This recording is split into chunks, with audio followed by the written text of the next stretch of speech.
Study IQ IAS, अब तैयारी हुई अफोर्डेबल। हेलो दोस्तों, वेलकम टू स्टडी IQ। मेरा नाम है चंदन शर्मा और आज के इस पर्टिकुलर वीडियो में एक बहुत इंपॉर्टेंट मुद्दा आपके साथ डिस्कस करने जा रहे हैं। उसको डिस्कस करने से पहले आप एक बार इस पिक्चर को देखिए। क्या कोई गेस कर सकता है ये कौन सी जगह है? एनीवन?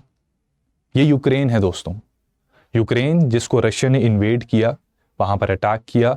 नेटो ने बातें बहुत बड़ी बड़ी की, अमेरिका ने आश्वासन बहुत बड़े बड़े दिए कि यूक्रेन को हम मिलिट्री एड देंगे, यूक्रेन को पैसा मिलेगा, यूक्रेन को हम सपोर्ट करेंगे, डिफेंड करेंगे। लेकिन यूक्रेन का जो नुकसान होना था वो हो चुका है। यूक्रेन का क्या, वहां के लोगों का जो नुकसान होना था, जो तबाही मचनी थी, वो मच गई। रीजन क्या है कि यूक्रेन डिफेंस में आत्मनिर्भर नहीं था। अपनी सिक्योरिटी को लेकर वो एक्सटर्नल पावर्स के ऊपर डिपेंडेंट था। नेटो को ज्वाइन करने का उसकी चाहत, और नेटो को ज्वाइन करने का बेसिकली जो पूरा का पूरा फंडामेंटल प्रिंसिपल है कि आप अपनी सिक्योरिटी को यूएस को आउटसोर्स कर देते हैं और अपने पास बड़ा लिमिटेड सा डिफेंस इंफ्रास्ट्रक्चर रखते हैं कि आप अपने एक्सपेंडिचर्स को डिफेंस में बहुत ज़्यादा नहीं अगर बढ़ा सकते, यूएस को आउटसोर्स कर दो। तो इस पूरे मॉडल के चक्कर में मेंबरशिप मिली नहीं, जो नुकसान होना था वो हो गया। एंड यहाँ से एक लेसन मिलता है कि आज की चेंजिंग जियोपॉलिटिकल एनवायरनमेंट में इंडिया एक बहुत ही हॉस्टाइल नेबरहुड में रहता है। जियोपॉलिटिक्स इस तरह से है कि कभी भी कुछ भी हो सकता है। इंडिया जैसे कंट्री को अपनी डिफेंस में खासकर आत्मनिर्भरता बनाने की जरूरत है। और ये चीज हम आज नहीं, ये हम सदियों से करते रहे। हमने अपने आप को सेल्फ सफिशिएंट बनाने की हमेशा कोशिश की है। और इसका जीता जागता नमूना अगर आपने समझना है तो आप बेसिकली इतिहास को पलट कर देख लीजिए। सबसे पहले जब एंशिएंट एज थी, हमने आयरन डिस्कवर कर लिया। मगध में हमें आयरन के रिजर्व्स भी मिले थे उस समय पर, और हमने उन टूल्स को बनाना स्टार्ट कर दिया, राइट। और हर युग में लड़ाई का एक पर्टिकुलर मोड होता है, उस मोड में महारत हासिल करनी बहुत जरूरी है अगर आप अपनी डिफेंस को सिक्योर करना चाहते हैं। एंशिएंट टाइम्स में ये लैंड के ऊपर कंट्रोल वाज इंपॉर्टेंट, राइट। तो ट्रूप्स, इन्फेंट्री, ठीक है, जो सोल्जर्स होते हैं, फुट पे चलने वाले सोल्जर्स होते हैं, पैरों पे चलने वाले सोल्जर्स जो होते हैं, या कैवेलरी हो गया, उनकी इंपॉर्टेंस थी। तो हम पूरी कोशिश करते थे कि उसको हम स्ट्रॉन्ग कर सकें। जिसकी महारत है इसमें, वो पावर जनरली जीत जाती थी। टेक्नोलॉजी फिर बदली। गन पाउडर उसने अपना एक रूप धारण किया, गन पाउडर इंपॉर्टेंट बन गया। तो जिसके पास गन पाउडर था, जिसके पास स्ट्रेटेजी बनाना जिसे आता था, राइट, तो उसको महारत हासिल होनी शुरू हो गई। और हम ये देखते भी हैं बैटल ऑफ पलासी बक्सर में 930 सोल्जर्स, या कर्नाटिक वॉर्स भी आप पढ़ते होंगे हिस्ट्री में, 930 सोल्जर ने 10-10 हजार की सेना को हराया, राइट। और उसके बाद जब वर्ल्ड ट्रेड होना थोड़ा एक्सटेंसिव तरीके से शुरू हुआ, जहां पे समुद्र के रास्ते व्यापार चल रहा है, तो नेवी की इंपॉर्टेंस बन गई। तो मिडीवल टाइम्स में नेवल पावर, डोमिनेंस ऑफ सी जिसके पास है, वो दुनिया को कंट्रोल करने की ताकत रखता है। आगे और मॉडर्निटी बढ़ी, मॉडर्न एज आई, वहां पर और आविष्कार हुए, और अब हमने हवा में उड़ना सीख लिया, जहाज बनने शुरू हो गए। तो जिसके पास जहाज या आकाश में उड़ने की पावर है, ताकत है, एयर पावर है, वो दूसरे को डोमिनेट कर सकता है। अब वो बैरियर नहीं है कि आपने जमीन के रास्ते चल रहे हैं और वहां पे ट्रेंचेस बन रखी हैं कि उसको क्रॉस नहीं कर सकते, हैवी फायर हो रही है, नहीं। इवन नेवी के थ्रू भी ऐसा कोई डर नहीं है कि आपका जहाज डूब जाएगा और अगर पहले अटैक करना है तो कोस्टल एरिया पे आओगे, फिर आगे जाना पड़ेगा, नहीं। अब हवा से अटैक हो सकता है। और आज के समय में अगर आपने अपनी स्ट्रॉन्ग डिफेंस रखनी है तो एयर पावर बहुत ज्यादा क्रूशल हो चुकी है। और इसी चीज के चलते एक बहुत जबरदस्त beyond visual range air to air missile का होना जरूरी है अगर आप अपनी एयरफोर्स की सुपीरियरिटी को मेंटेन करना चाहते हैं। और इंडिया ने इसमें एक बहुत बड़ी डेवलपमेंट की है और उसी के ऊपर आज हम चर्चा करने जा रहे हैं। लेकिन चर्चा को आगे बढ़ाने से पहले सबसे पहले यह भी तो समझना जरूरी है कि ये beyond visual range air to air missile आखिर किस चिड़िया का नाम है। देखो दोस्तों, आपको पता है कि अगर आपने कभी बचपन में कोई कंप्यूटर गेम खेली हो, ठीक है, जहां पे आप कोई एरोप्लेन उड़ा रहे हैं, जैसे मैं जब छोटा था तो MiG-29 फल्क्रम एक बहुत ही जबरदस्त कंप्यूटर गेम थी जिसमें कि हम रशिया के बनाए हुए MiG-29 विमानों को उड़ाते थे, ठीक है। तो उस गेम में क्या था कि वो पता लगता है, और बहुत उसने रियलिटी को ना इमिटेट करने की कोशिश करता है। तो उसमें पायलट्स जब जहाज उड़ा रहे होते हैं, उनको अपने दुश्मन टारगेट्स दिखते हैं, ठीक है। वो जो टारगेट्स दिखते हैं जिनको अटैक करना होता है, एट टाइम्स वो टारगेट उन्हें नजर आ जाता है, ठीक है। एक छोटे से बिंदु की तरह पता लग जाता है कि वहां पे विमान है। रडार में तो डिटेक्ट हो रहे, लेकिन नजर आना शुरू हो जाता है, तो फिर वो अपना निशाना साध सकते हैं। लेकिन बहुत बार ऐसा होता है कि वो टारगेट्स काफी दूरी पर है, रडार में दिख रहे हैं, रडार में नजर आ रहे हैं, लेकिन विजुअल रेंज के बियॉन्ड हैं वो, विजुअली उसको देखना मुश्किल है। तो अगर आपने गेम खेली है तो आपको ये पता होगा कि पायलट्स की हेलमेट में आजकल ऑगमेंटेड रियलिटी के इक्विपमेंट्स आने स्टार्ट हो गए हैं, और उसमें जहां पे उनके टारगेट्स हैं वो इस तरह से डॉटेड एरियाज में दिखने स्टार्ट हो जाते हैं। ठीक है, ये ऑगमेंटेड रियलिटी का इस्तेमाल किया जा रहा है। तो इसमें पता तो लग रहा है कि टारगेट यहां पर है, ठीक है, लेकिन नजर नहीं आ रहा बहुत क्लियरली, राइट। तो हमें यहां पर ऐसी मिसाइल चाहिए जिसकी लंबी रेंज है कि जहां पर दिख नहीं रहा, जहां पर हमारी साइट जा नहीं रही, उन टारगेट्स को भी हम अटैक कर सकें, ताकि ये ना हो कि बहुत क्लोज रेंज में आके हम भी खतरे में, खुद को भी वल्नरेबल बना रहे हैं, राइट, और फिर हम अटैक कर रहे हैं तो डॉग फाइट होनी स्टार्ट हो जाती है। तो इस चीज के लिए बियॉन्ड विजुअल रेंज मिसाइल हमारे लिए जरूरी है। आगे बढ़ने से पहले फटाफट मैं आपको बता दूं कि देखो, ये जितनी चीजें हम पढ़ रहे हैं ये साइंस एंड टेक्नोलॉजी के डोमेन में फॉल करती है, which is a very important component for your UPSC IAS preparation. अगर आप आईएएस 2024 की तैयारी कर रहे हैं तो साइंस एंड टेक्नोलॉजी के साथ साथ, डिफेंस टेक्नोलॉजी के साथ साथ बहुत से सब्जेक्ट्स हैं जिनको कॉम्प्रिहेंसिवली कवर करना पड़ता है। इस कॉम्प्रिहेंसिव कवरेज के लिए हमने P2I बैच स्टार्ट किया है, जो 23 अगस्त शाम 6 बजे से स्टार्ट हो रहा है। ये आपको बहुत फायदा दे सकता है इन डिफरेंट फॉर्म्स, जैसे कि आपको इसमें हैंड रिटन नोट्स मिलेंगे, लाइव क्लासेस होंगी, एनसीईआरटी भी इसमें इंक्लूडेड है, मेंटरशिप इंक्लूडेड है, test series, crash course, everything is included है, राइट। सो इसका वैसे तो कोर्स का प्राइस 45,000 है, बट मैक्सिमम डिस्काउंट लेने के लिए आप CS लाइव कोड का यूज कर सकते हैं, जिससे कि ये पूरा का पूरा कोर्स आपको सिर्फ 30,000 में मिल जाएगा। Everything is included from prelims to interview, और तभी इसको हम प्रीलिम्स टू इंटरव्यू बैच या P2I कहते हैं। मेरे साथ कनेक्टेड रहने के लिए मेरे सोशल मीडिया हैंडल्स हैं, यहां पर जरूर मेरे साथ जुड़िएगा। ये QR कोड्स को स्कैन करके भी आप मेरे साथ कनेक्टेड रह सकते हैं। एग्जाम से रिलेटेड गाइडेंस चाहिए तो वो भी मिल जाएगी। अब दोस्तों बात करते हैं कि बेसिकली इंडिया ने क्या डेवलपमेंट की है।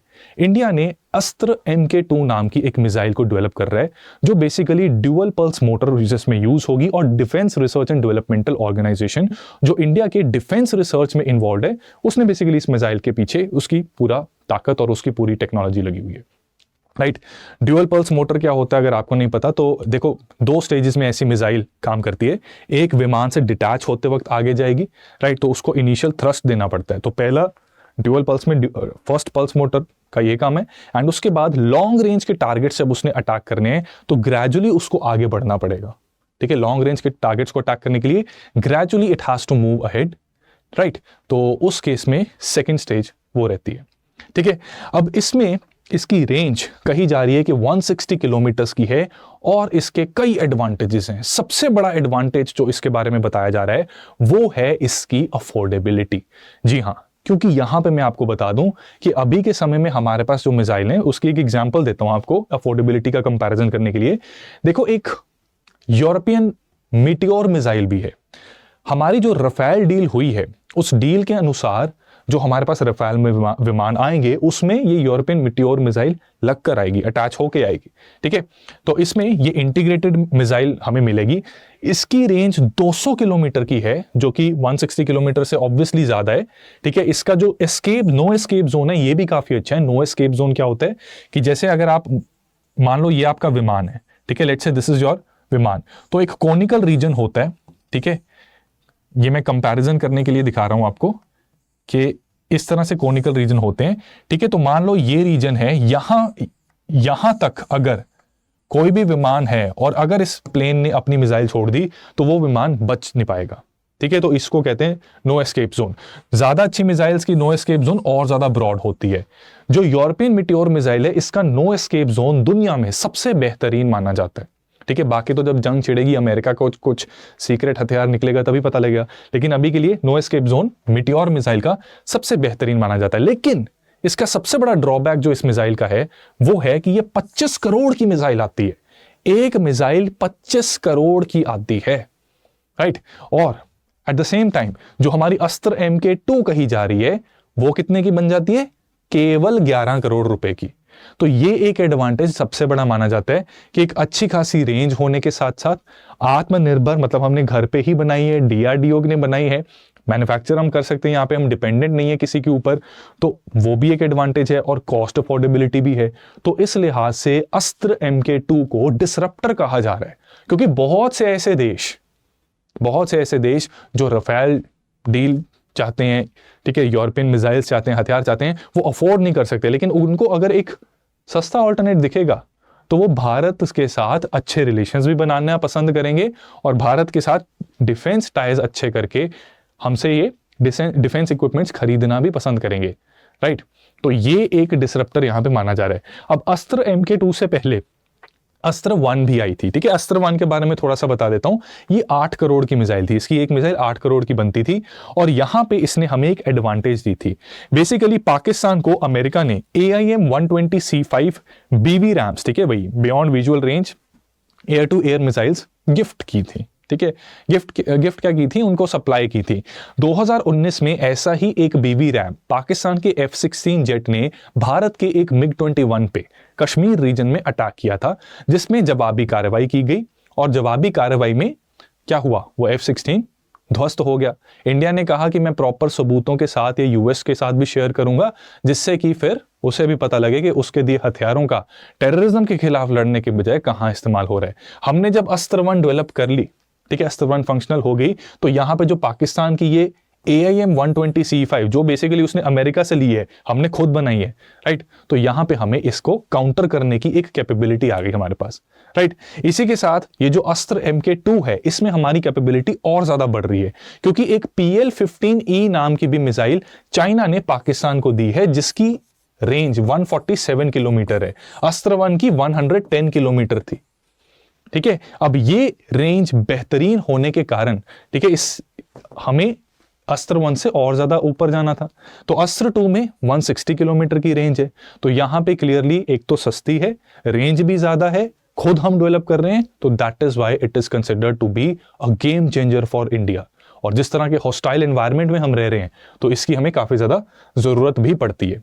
तो ऑल इन ऑल अगर हम बताएं, ठीक है, ये समराइज में करता हूं कि अस्त्र MK2 का एडवांटेज हमें क्या मिल रहा है, ठीक है। ये अभी भी डेवलपमेंटल स्टेजेस में है, बहुत जल्द ये पूरा फंक्शनल भी हो जाएगा।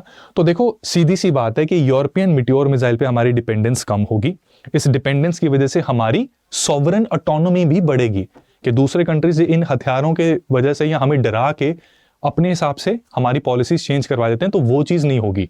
फिर हमारी stand of range capability improve होगी। स्टैंड ऑफ रेंज का क्या मतलब होता है? स्टैंड ऑफ रेंज होता है कि एक ऐसा डिस्टेंस जिसमें कि आप मिसाइल लॉन्च करके इमीडिएटली मैन्यूवर कर सकते हैं अवे फ्रॉम जिसके ऊपर आपने मिसाइल फेंकी है, ठीक है। तो ये रेंज जो होती है जिसमें सेफली आप ये कर सकते हैं, उसको स्टैंड ऑफ रेंज कहते हैं। अगर उस रेंज को आपने क्रॉस किया और फिर मिसाइल अटैक किया, तो सामने वाला दुश्मन भी आप पर अटैक कर सकते हैं या फिर आपके साथ डॉग फाइट में एंगेज कर सकते हैं।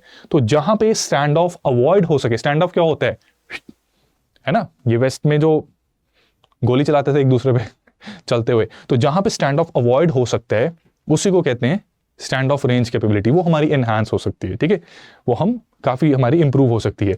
इसी के साथ साथ कॉस्ट एफिशिएंसी की वजह से हम हमारे डिफेंस बजट को रैशनलाइज कर सकते हैं, जिससे कि जो भी हमारी कॉस्ट जो बच रही है उसको किसी दूसरी जगह पे लगाकर हम और ज्यादा अपनी डिफेंस को एनहांस कर सकते हैं, ठीक है। ये हमें अच्छा एडवांटेज मिलेगा। अलॉन्ग विद दिस जो हमारा हॉस्टाइल नेबरहुड है, वहां पे एक स्ट्रॉन्ग डेटरेंस आती है कि हमारे पास भी कैपेबिलिटी है, हमसे जो टकराएगा मिट्टी में मिल जाएगा। तो ये अगर पता होगा तो इंडिया को बुली करने की कोशिश कोई नहीं करेगा, ठीक है। और वो बहुत ज्यादा जरूरी है कि हमने अगर अपने अस्तित्व और अपने स्वाभिमान की रक्षा करनी है तो अस्त्र MK2 जैसी टेक्नोलॉजी हमें रैपिडली कंसिस्टेंटली डेवलप करते रहनी पड़ेगी। इसी के साथ साथ इंडिया का डिफेंस सेक्टर भी बूम कर सकता है। सीधी सी बात है कि कुछ फ्रेंडली कंट्री जिन पर भरोसा किया जा सकता है, हर किसी को नहीं देंगे भाई, जिन पर बहुत स्ट्रांगली ट्रस्ट किया जा सकता है, उनको ऐसी मिसाइल एक्सपोर्ट करके कुछ इनकम भी आ सकती है, ठीक है। बट वैसे सजेस्टेड यही रहेगा कि पहले अपने लिए बनाओ, ठीक है, खुद पूरा सिक्योर हो जाओ, उसके बाद हम देखेंगे। बट यस, हमारी डिफेंस सेक्टर की जब कैपेबिलिटी पता लगती है कि दूसरे देशों को पता लगेगा कि अस्त्र MK2 बनाने के भी कैपेबल हैं, तो वो कोई दूसरी इक्विपमेंट्स हमसे इंटरेस्टेड होंगे लेने में, क्योंकि कॉस्ट कटिंग हमने प्रूव कर दिया है कि हम कॉस्ट एफिशिएंसी काफी अच्छी बना लेते हैं। तो ऐसे डिफेंस मैन्युफैक्चरिंग बूम होगी और जो हमारा $5 ट्रिलियन इकोनॉमी बनने का ख्वाब है उसमें डिफेंस एक बहुत बड़ा रोल प्ले कर सकता है। सो डिफेंस का काम सिर्फ कॉम्बैट में नहीं बल्कि इकोनॉमी में भी बहुत इफेक्टिवली प्ले हो सकता है। सो दोस्तों, ये था आज का ये एनालिसिस अस्त्र MK2 के ऊपर।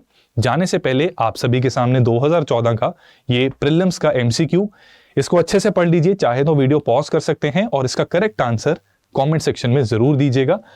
आज के लिए इतना ही। और P2I में जो एनरोल करना चाहते हैं वो सीधा स्टडी IQ की ऐप या फिर स्टडी IQ की वेबसाइट पर जाएं, वहां पे UPSC लाइव कोर्सेज खोलें और वहां पर P2I बैच जो 23 अगस्त शाम 6 बजे स्टार्ट हो रहा है उसमें एनरोल करें।